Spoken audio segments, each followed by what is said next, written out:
All right. So here is the main question for today's lesson. Ready? Because you're actually going to be able to solve problems where if you square a number, the answer is negative. That's what we're going to be dealing with today. So it says, how can you represent and operate on numbers that are not on the real number line? Because every number that you've ever dealt with up until today is called a real number. Those are all the numbers that you can just write as numbers. There are also another set of numbers called imaginary numbers that we're going to be learning about today. So starting over here with A, x squared equals 16.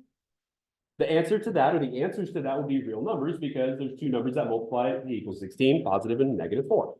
However, over here, you cannot square a number to equal a negative. So I'm going to read this right here. I'm going to explain what's going on, and then we're going to talk about the imaginary units. So there are no real numbers. Listen carefully. There are no real numbers that you can square that result in negative 9. However, you can simplify the expression by extending the properties of radicals. So what you can do is you can actually do a little bit of factoring here. So if you square root this, technically speaking, even though it's not possible, okay, follow the logic as opposed to the actual math, this would be positive or negative square root of 9. And when you work with radicals, you can factor them just like you factor regular numbers. So, for example, take a look on the whiteboard. If I were to have the number negative 14, would you all agree that this equals 14 times negative 1? Does that make sense? Everybody good with that? Factor it? Okay. Same thing here. If you have the square root of negative 9, that's equal to the square root of 9 times the square root of negative 1. You can factor those as well with the square root symbol. Good with that? Same process, same logic. So what you can end up saying is because you can square root 9, you can get positive and negative 3 times the square root of negative 1, which technically doesn't work if you can't square root a negative number because something times itself will never equal a negative. However, there were these people that were dealing with math a long time ago before we get into the rest of this.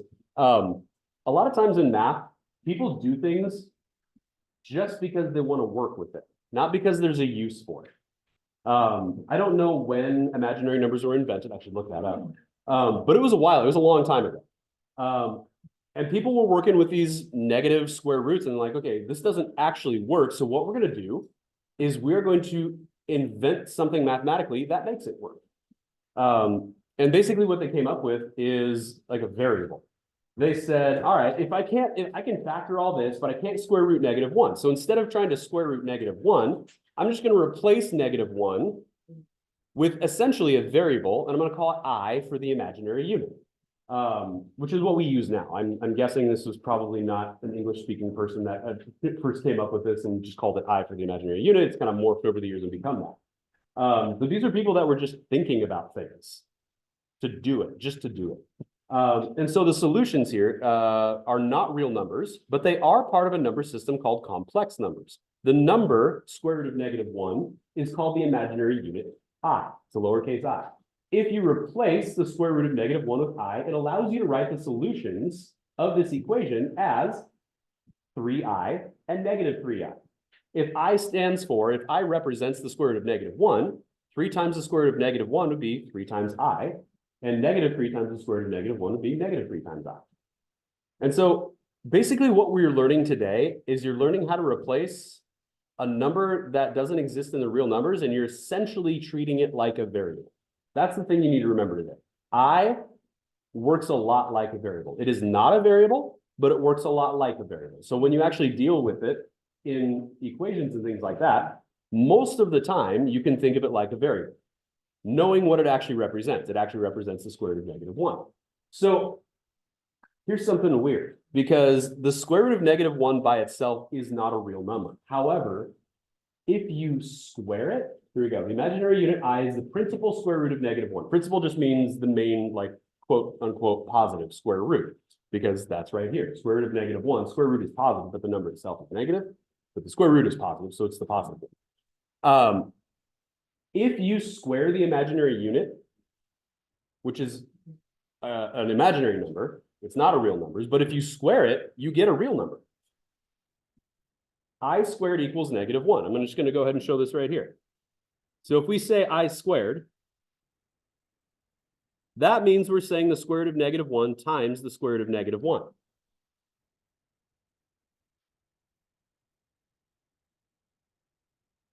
If you multiply a square root by itself, this ends up being the square root of -1 squared.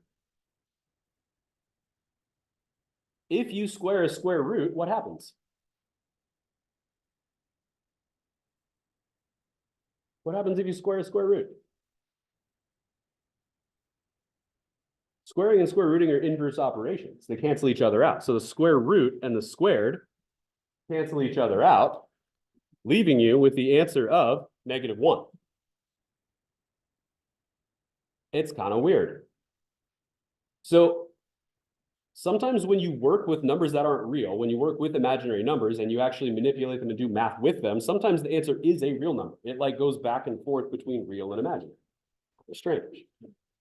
So an imaginary number is any number that can be written b times I, where b is a non-zero real number, like 4, and I is the square root of -1. So we're also going to be dealing with complex numbers today, and we'll come back to this page in just a moment. But what I want to do right now is take a look here. We're going to turn the page. We'll go back to that first page in a moment, but let's look at these first couple of problems here. So we've got A, we got B. First one is x squared equals -5, and the second one is x squared equals -72. So what we're going to do is we're going to square root both sides. Square root both sides.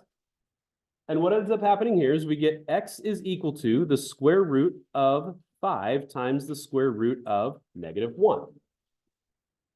I guess positive and negative. Because when you square root, you get a positive and a negative answer. Now, -1, square root of -1 gets replaced by what? I, yeah. Square root of -1 is the same thing as I, so we replace -1 with I. And we end up with x is equal to positive and negative square root of 5, and then I after that.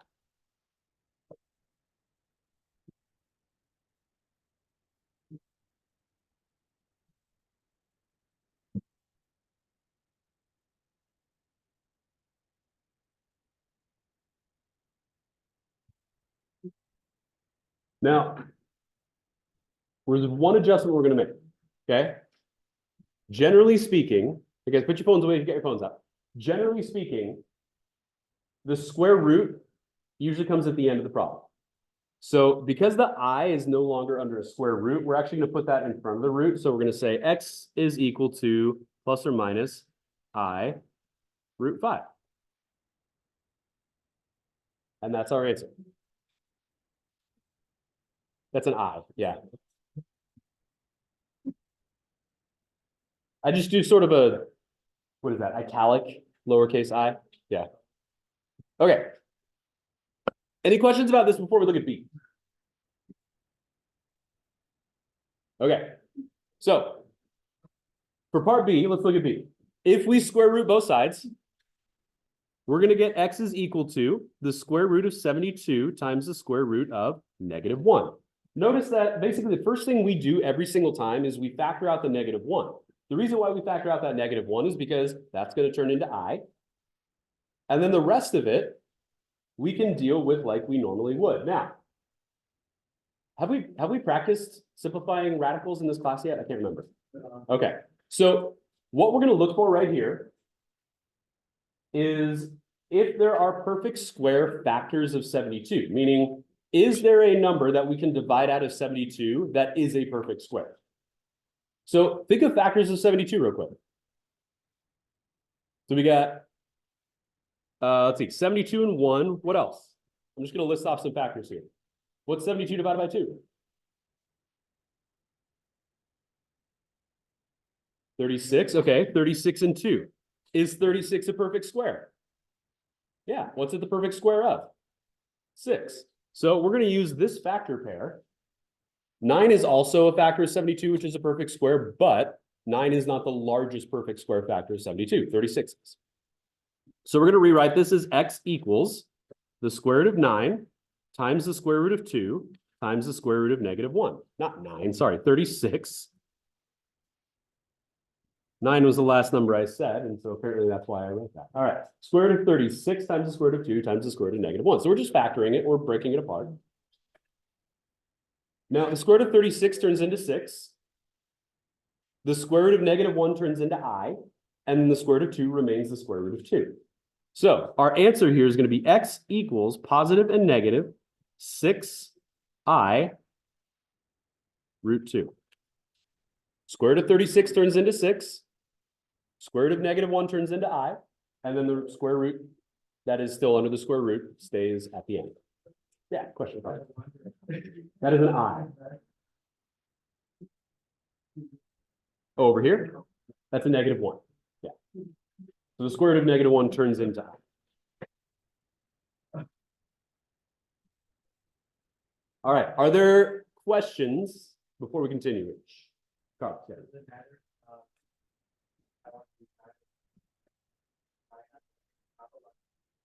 You can start with that, yes. So the question is, can you use 8 and 9 instead of 36 and 2, right?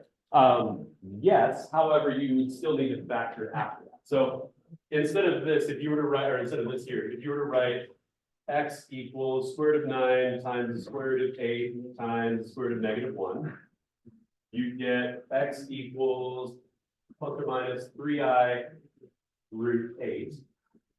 However, sorry for the interruption. Teachers, please make sure you take roll this period by the end of the period. We need an accurate attendance head count for this period. Thank you. Square root of 8 has a perfect square factor of 4. So this would be plus or minus 3i times the square root of 4 times the square root of 2. Square root of 4 is 2.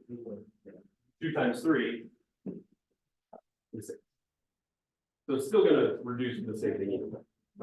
This way would take more steps because you didn't find the largest square root factor, but it is possible to still get there. Okay. Other questions on this before we continue? All right, let's keep going then. So, question, let's just talk about this next question. We don't need to write anything down, but how do you know that the solution to this first equation that we just solved has to be an imaginary number? Yeah, listen up, guys. The reason why we know this one has to be imaginary is because something squared cannot equal negative. Okay. So the next thing we're going to talk about here are complex numbers. So before we do that, let's flip back to the first page again, because the next thing in this section talks about complex numbers. So flip back to that first number. Let's pick up where we left off. So next thing is the definition here of complex numbers. And we're going to be adding and subtracting them, at least to start off with, and then we'll do some multiplication and division. Yeah, we're going to do a pass system. Because they want us to have all passes, like written passes, we're going to do that instead. So go ahead and sign out there, and then just fill this out, and then I'll sign it there. All right, so complex numbers, here we go. Complex numbers are numbers that can be written in the form of a plus bi. We just talked about bi as an imaginary number. A complex number, folks in the back, listen up, thank you. A complex number includes an imaginary number here, but it also includes a real number here. So it's a combination of real and imaginary. That's what makes it complex, right? It has two parts, one that's real, one that's imaginary. Where a and b are real numbers and I is the square root of -1, they include all real and imaginary numbers as well as the sum of real and imaginary numbers. So basically a complex number could literally be anything. It includes all the reals and all of the imaginaries. So, yes.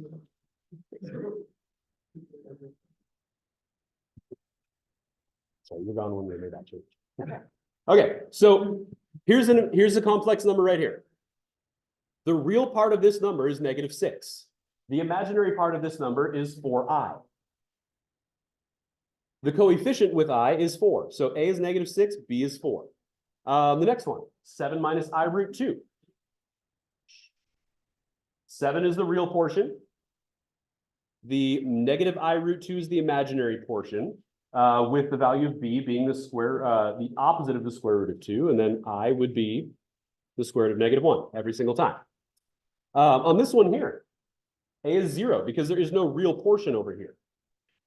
But the imaginary portion is 0.5i, so a is 0, b is 0.5. Now, here's the nice thing about adding and subtracting these. I mentioned a few minutes ago, that we're essentially going to treat I as if it were a variable. And that's exactly what we're going to do on this next page. So if you flip it back to example 2 and you look at A, we're essentially treating these like terms. So what you're going to do is you're going to combine the real portions and you're going to combine the imaginary portions, and that's it. So the negative 4 is going to add to the negative 2 to become negative 6. The positive 6i will subtract 9i and become negative 3i. And that's the answer. So in terms of combining like terms like you did in Algebra 1, that's basically what we're doing with adding and subtracting complex numbers. Add the regular numbers together, negative 2 and negative 4 equals negative 6.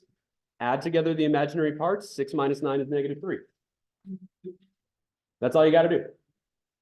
This next one here, don't forget to distribute the negative on this one. So this will be 3 minus 2i minus 4 minus I, actually plus 4 minus I. Because we're distributing the negative. So this is basically the same as Algebra 1 rules that you did a couple of years ago. So then we combine the real numbers, 3 plus 4 is 7. Combine the imaginary numbers, negative 2 minus 1 is negative 3. So we get 7 minus 3i for that.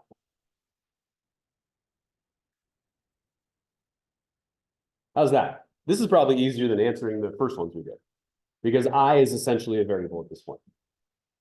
But we're treating it as a variable. So that's this next question right here. How is it similar to adding and subtracting binomials? Well, we're basically treating I as a variable. That's about it. All right, last page, flip it over. So for multiplication and division, here we go. Multiplication and division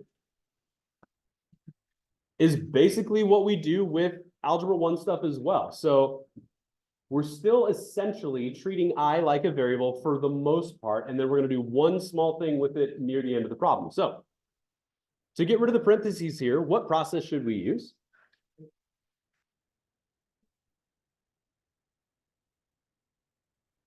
What should we do? Distribute, yeah. Distribute the 2/5 I to the 10 and the negative 5/2 I. So take the 2/5 I, distribute, and distribute.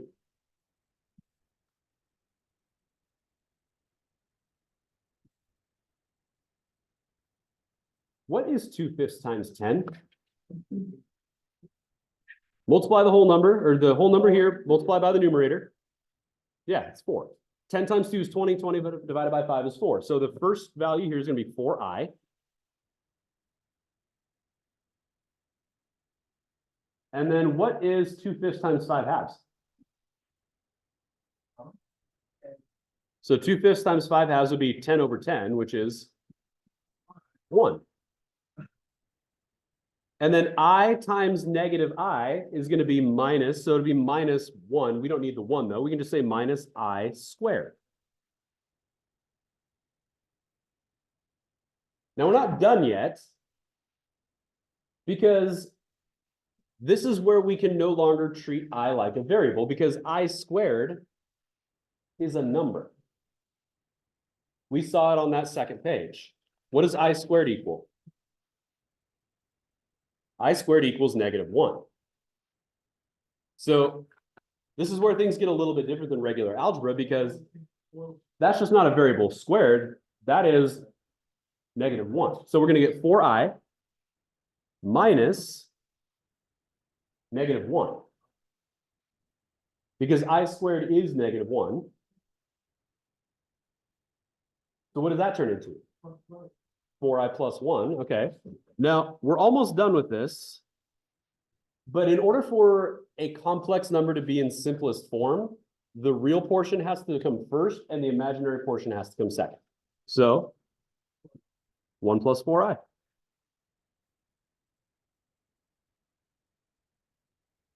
That's our answer. So this is a lot like algebra 1, except we have to, once you get a squared with your I, you have to turn it back into the real number -1. What do we have to do for B to get rid of the parentheses?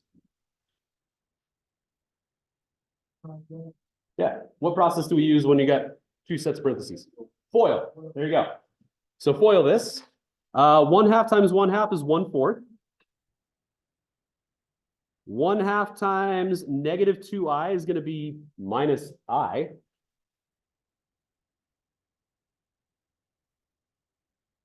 Let's see, 2i times 1/2 will be plus I.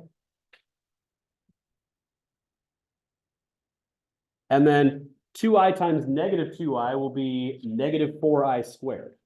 So minus 4i squared. Any questions as to how we got those terms before we continue? Okay, what happens to the 2 terms in the middle? Yeah, they cancel out. Positive I and negative I cancel out.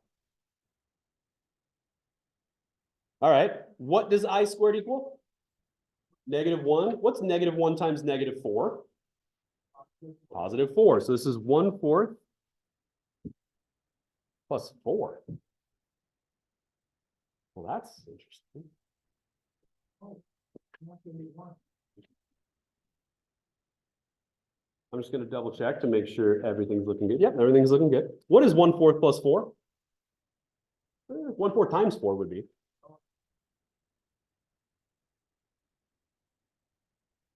4 and 1/4, yeah. So you could say 4 and 1/4, or you could say 17/4, or you could say 4.25.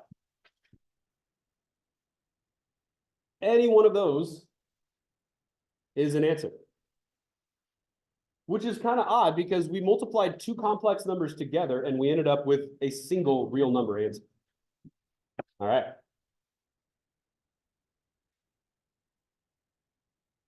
Let's go ahead and look at these last ones here. So we're gonna do a little bit of factoring. So if we factor these last ones,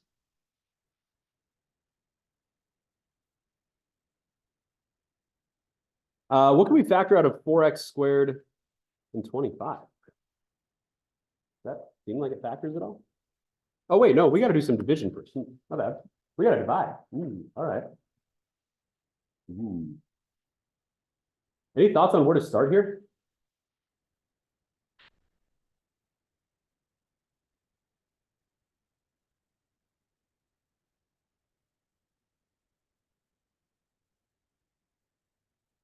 What's that? 2 minus 6i. So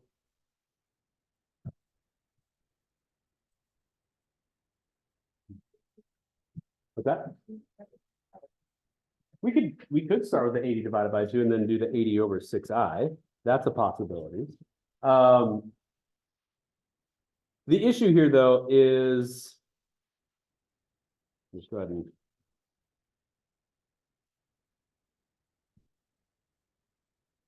in order for something to be in simplest form, we don't want any imaginary values on the denominator. Oh yeah. Fill that out, sign it. So basically what we're gonna end up having to do is using something called a complex conjugate. Now, a complex conjugate, that sounds complex, right?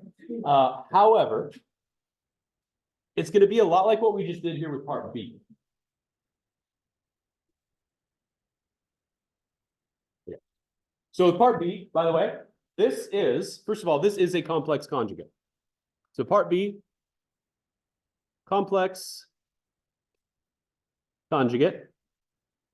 A complex conjugate is basically the same thing as a difference of squares. It's like the opposite form of a difference of squares. A difference of squares is if you have two sets of parentheses, listen up. Two sets of parentheses that have the same thing, one's a plus and one's a minus. What we end up with is the first term squared minus the second term squared, which is exactly what we got. And because we're dealing with complex numbers, we just end up with two complex numbers ending and turning into a single real number. So what we're going to end up doing down here is we're going to multiply both the numerator and the denominator by the complex conjugate of 2 minus 6i, which is 2 plus 6i.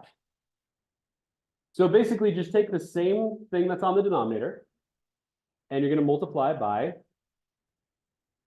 the opposite, essentially.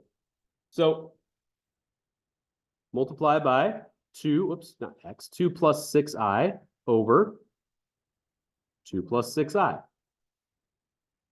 Now on the numerator, we're going to distribute, and on the denominator, it's just going to be 2 squared minus 6i squared, because the two terms in the middle will cancel out, just like they did on part B here. So if we distribute 80 to the 2 into the 6i, let's do that first. 80 times 2 is 160.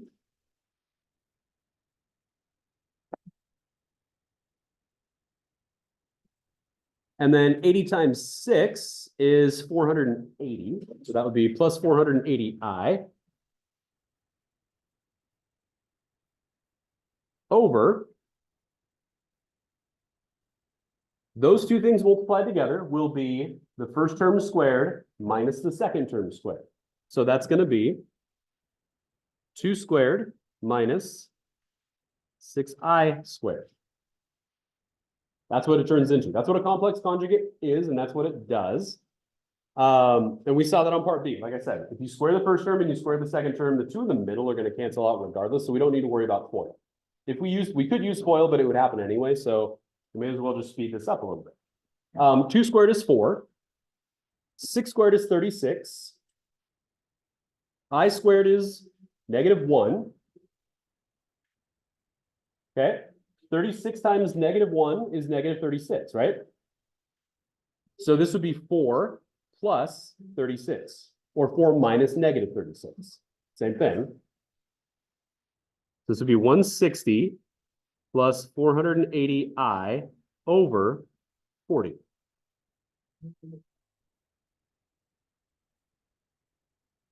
And each of the numerators is divisible by 40.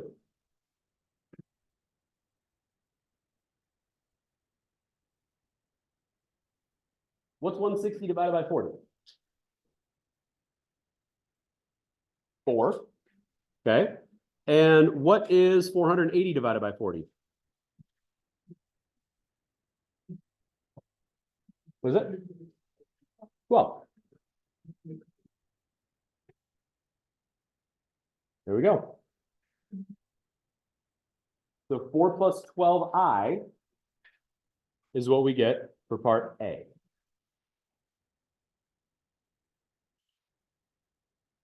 Okay, let's try for part B. Multiply the top and the bottom by the complex conjugate, which is going to be -1 minus 2i. So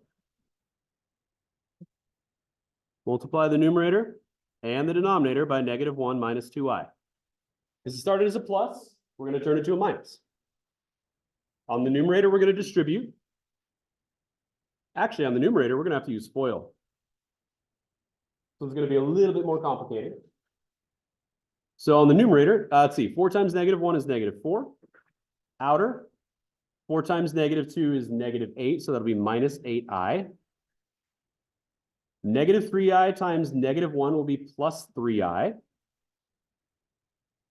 And then on the end, -3 times -2 would be positive 6, so that's positive 6i squared on the end.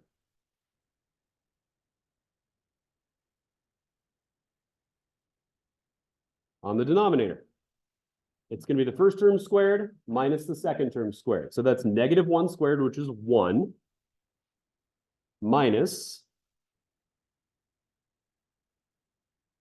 2i squared.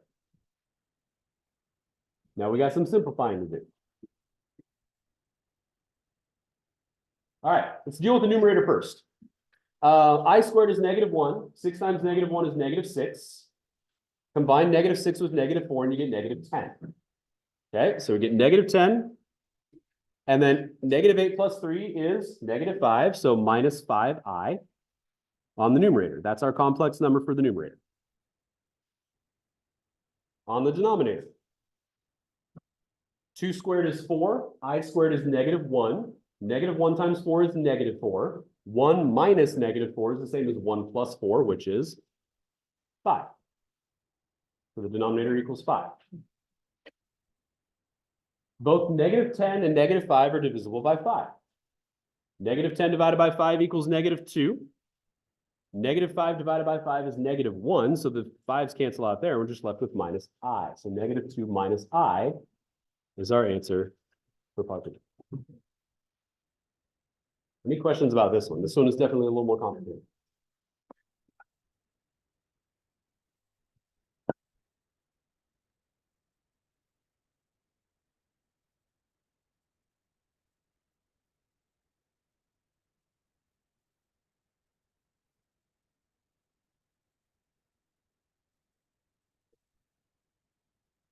Are you okay back there? Yeah. All right. Couple more problems, then we're going to move on. Now, the next ones here, these are a little bit weird because back when we were dealing with factoring early last week, we saw this thing called a difference of squares. And a difference of squares basically meant if you have a first term that's a perfect square and a second term that's a perfect square and you have subtraction between the two, you can factor that. So I'll just put that over here on the side. So let's say we had 4x squared minus 25 instead of 4x squared plus 25. So imagine that for a second. That would factor to equal 2x plus 5 times 2x minus 5. That would be a difference of squares. That's how that works with that.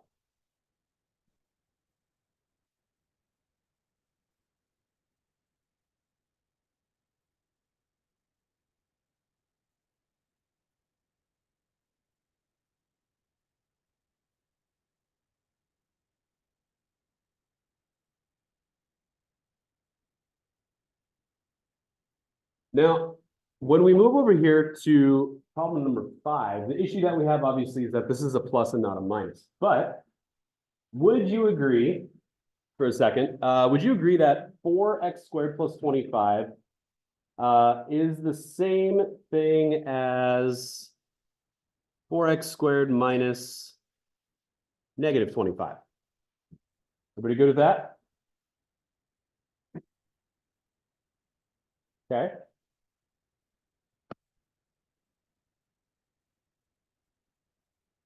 Now, because we can deal with imaginary numbers now, what would this equal if we square root of it? What's that? 5i. This is 5i, right? So, or I guess it would be the square root of 25 times the square root of I, or times the square root of -1, which would be, so I'm just going to write this, equals 4x squared minus, let's see, 25 times -1.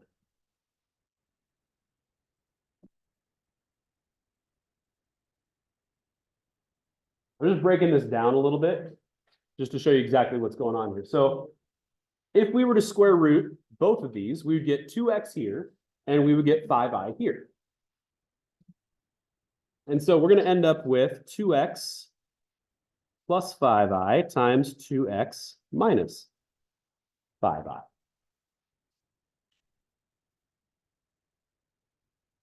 Because you can actually factor something that is a sum of squares when you know about imaginary numbers. You cannot factor a sum of squares when all you have are real numbers, but once we introduce imaginary numbers, we can do that.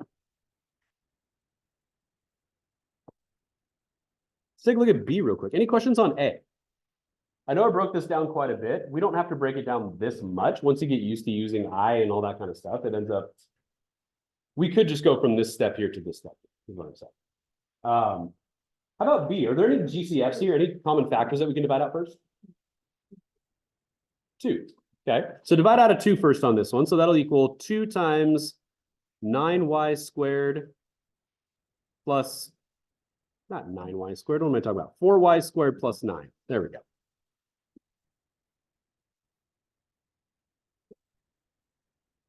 Four y squared plus 9. Using the same logic that we just did over here, try to factor those parentheses. And then just keep the 2 on the outside. And if you need a little bit of help, let's write it like this. 2 times, let's say 4y squared minus negative 9, like that.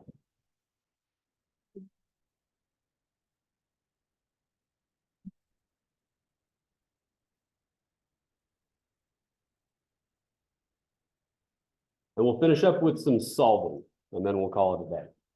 And you have about 10 minutes to get started on your next assignment.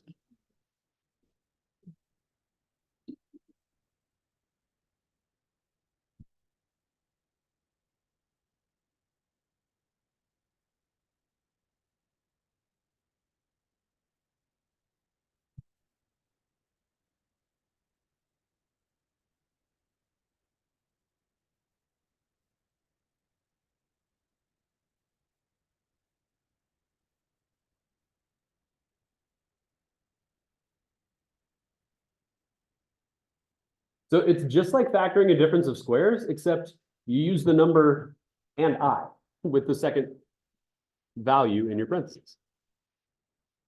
So that's our answer for part B. Any questions on those before we look at the very last 2 problems where we're actually going to solve some stuff? All right. Here we go then. A and B for these last ones. By the way, these last 2, these are kind of going back to like what we did at the beginning of today's lesson. It's basically just doing this again to finish up these last 2, because if we are solving here for A and B, we're trying to get X by itself. So the first thing we need to do is subtract 49 from both sides to get the 49 to the opposite side of the equation. So that'll be X squared equals negative 49. Square root both sides. What's the square root of negative 49? 7i, yeah. Just make sure you use positive and negative. So the answer for this is plus or minus 7i.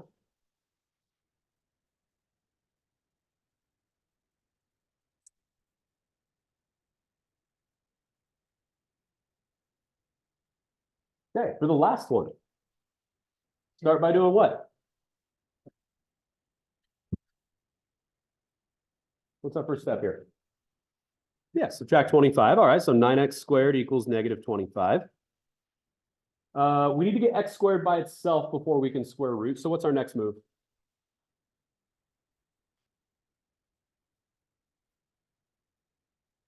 Divide by 9. Good. So that'll be x squared equals negative 25 ninths, because that doesn't reduce.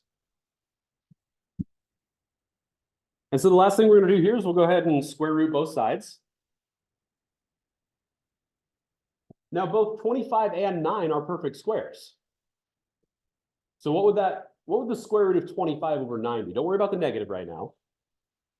5 over 3, yeah. And because it's a negative, what are we going to get? Positive and negative, 5/3 pi. There you go. Square root the top, square root of 25 is 5. Square root the denominator, square root of 9 is 3. Because it was negative though, we have to have an imaginary unit. So positive and negative 5/3 pi.